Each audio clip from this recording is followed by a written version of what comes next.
Si vous êtes un habitué de la chaîne, vous savez que je vous parle très souvent de LP1, des fois un peu de blockchain, mais très souvent de LP1.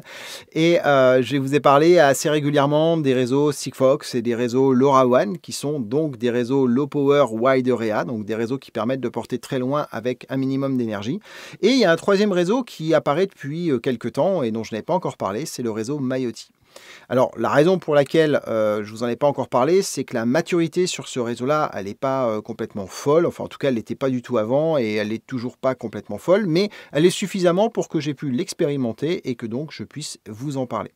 L'autre raison pour laquelle j'en ai pas trop parlé précédemment, c'est que MyOT en fait souffre d'une image qui est très négative dans l'écosystème de l'IoT à cause d'une communication marketing absolument affreuse des gens qui ont créé ce réseau-là et qui passent leur temps à essayer d'expliquer qu'ils sont les meilleurs au monde et que tous les autres sont complètement nuls, ce qui n'a absolument aucun sens scientifique à chaque fois qu'on analyse leurs arguments.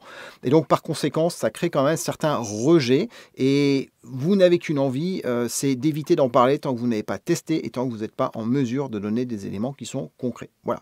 Donc c'est pour ça que j'ai mis un peu de temps.